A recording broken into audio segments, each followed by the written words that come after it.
La doctora Carmen Marcano, psiquiatra, además psicoterapeuta y miembro de la Sociedad Venezolana de Psiquiatría, nos acompaña durante la mañana de hoy y estamos conversando sobre lo que son los trastornos por somatización y también más adelante vamos a conocer sobre lo que es la hipocondría. Hay un término que muchísimas personas manejaban, quizás hasta hace relativamente poco tiempo, que son las enfermedades psicosomáticas. ¿Qué Sí. son las enfermedades psicosomáticas? Sí, hablábamos de enfermedades psicosomáticas, aquellas que tenían la relación, si se quiere, directa con el componente mental, podía ser un desencadenante, el componente emocional, el componente psicológico. Allí podíamos ver trastornos, por ejemplo, la hipertensión o el asma. Pero hablar de enfermedades psicosomáticas no engloba lo que tiene que ver con los trastornos somatomorfos, los trastornos de somatización, de expresión a través del cuerpo exclusivamente sin tener el síntoma psicológico. Entonces, bueno, el tema cambió y derivó la denominación hacia el trastorno somatomorfo o el trastorno por somatización. ¿Todas las personas, doctoras, son susceptibles de padecer de ese trastorno por somatización? Fíjate que es interesante porque ahí tendríamos que hablar del origen y un origen que desconocemos. Ok. Pudiéramos decir que sí, pudiéramos decir que no. O sea, ¿qué es lo que te hace vulnerable o no? El antecedente, los antecedentes genéticos, los antecedentes familiares, la predisposición, el entorno, el ambiente. ¿Qué es lo que realmente lleva a la persona a tener un síntoma somático? Eso se desconoce. De hecho, es bien interesante, los trastornos por somatización son bien interesantes porque no se trata de esas personas que van y manipulan por un síntoma físico, sino que la persona realmente siente el síntoma físico. Okay. Entonces, hablar de ese origen, todos somos susceptibles a padecer un trastorno de tipo somatomorfo, pudiéramos decir que sí. Es decir, que en ese caso no hay manipulación, sino una sensación real de que algo está ocurriendo, un dolor real. La persona va al médico y le dice, realmente, doctor, tengo náuseas, me siento mal, he estado vomitando, he tenido diarreas, tengo dolores articulares. Okay. Sin hablar de chikungunya, ¿no? Tengo dolores articulares reales. Para la persona es un síntoma real y no es un síntoma por manipulación. Que eso digamos que sería otra área, otro aspecto y abarcaría otro tema de la psiquiatría. Y aunque se desconozcan quizás las causas, digamos, específicas, doctora, ¿hay ciertas conductas, características particulares que estén frecuentemente asociadas con este tipo de trastornos? La queja.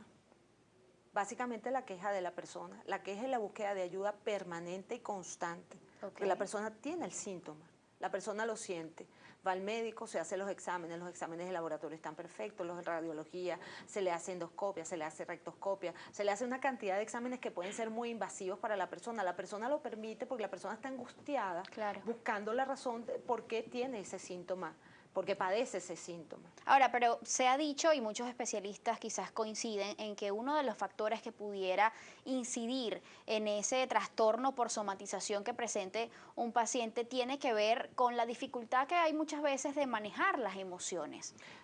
Fíjate que es interesante, ¿no?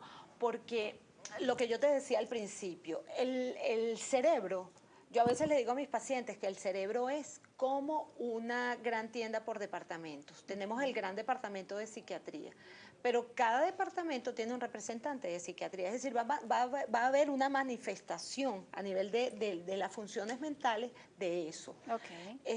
Entonces, la expresión que tiene, la relación que tiene el síntoma es porque hay un proceso de cambio a nivel del neurotransmisor. Cuando una persona está sometida a una situación de estrés, aunque somos animales superiores, somos animales y vamos a tener una respuesta biológica al estrés. Esa respuesta biológica al estrés va a un organismo biológico, okay, pero ese organismo biológico está inserto en una sociedad, en una familia, en una cultura y tiene una manera de manifestar eso que está ocurriendo. La forma en la cual lo va a manifestar tiene que ver con una relación de los recambios en los neurotransmisores.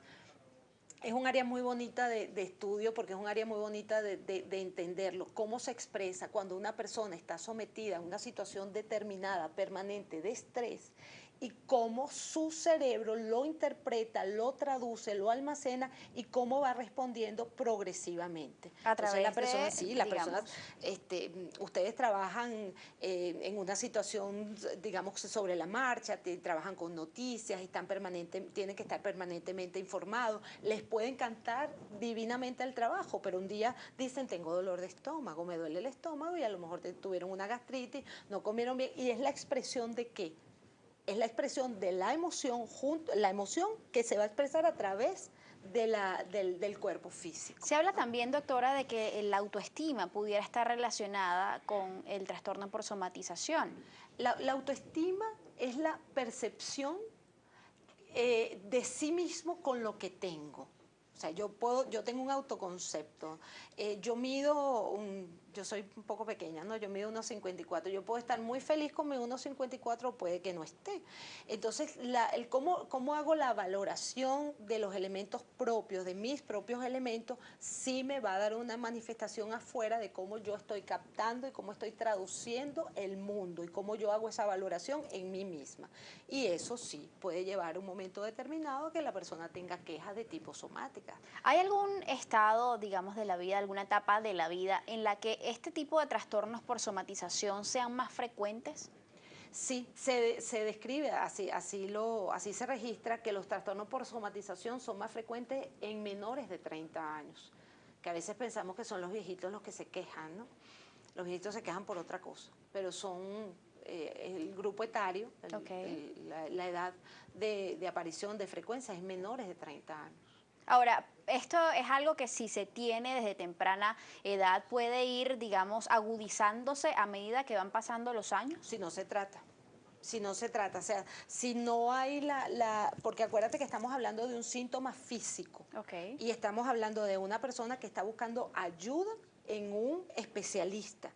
Y el especialista también tiene que estar preparado, el especialista no psiquiatra, tiene que estar preparado para saber que esto existe y conducirnos a nosotros, a la persona, para que lo podamos ayudar prontamente. ¿Cuáles son los riesgos de padecer de trastorno por somatización y que no se ha tratado, digamos, los desde una riesgos edad más temprana? frecuentes es como las enfermedades de tipo depresiva, la depresión y los trastornos de ansiedad. La persona se deprime, la persona va al médico, busca ayuda y no hay respuesta. Eso puede llevarlos hasta a cometer pues, suicidio. Puede llevar a cometer los abusos, primero que nada, el consumo de fármacos porque se siente angustiado, se siente mal. Los trastornos por ansiedad y los trastornos depresivos son la comorbilidad, o sea, las enfermedades que van asociadas, ¿no? Lo más frecuente que se puede ver asociado en los trastornos por somatización. Además que son altamente o digamos potencialmente, propensivos o hacen a la persona mucho más propensa a iniciarse en el mundo del alcoholismo. Sí. Yo siempre digo que el alcohol es uno de los antidepresivos más frecuentemente utilizados, ¿no? O sea, me tomo un trago para calmarme, y cuando las personas han ido frecuentemente a algún especialista, cuando el especialista ve que tiene ansiedad o que tiene depresión, el especialista le dice, bueno, le prescribe algún fármaco que a la larga va a producir adicción, pero la persona los utiliza porque es lo que lo calma, porque la persona está buscando respuesta y busca calma. El tema de referir al psiquiatra ya es un bache muy grande porque muchas personas, aun cuando sus especialistas se lo sugieran, no son lo suficientemente claros en la exposición del motivo por el cual tienen que ir con el especialista psiquiatra. ¿Le sucede esto, doctora, igualmente a hombres que a mujeres? Sí, ¿Mujeres? no hay una predominancia, no sé si la palabra existe en español, pero no hay un predominio en el sexo femenino como generalmente ocurre en otras enfermedades como por ejemplo la depresión sobre el masculino. No, se ha visto que tanto en hombres como en mujeres se puede presentar el trastorno por somatización. Alguien por acá nos dice, Gilberto Velázquez, la carencia de herramientas psicológicas y habilidades para defenderse emocionalmente son factores que pueden influir. De esto vamos a conversar ya en la próxima parte, además de comenzar a indagar también sobre qué es esto de la hipocondría. ¿En qué consiste exactamente y cuáles pueden ser sus consecuencias si no se trata a tiempo?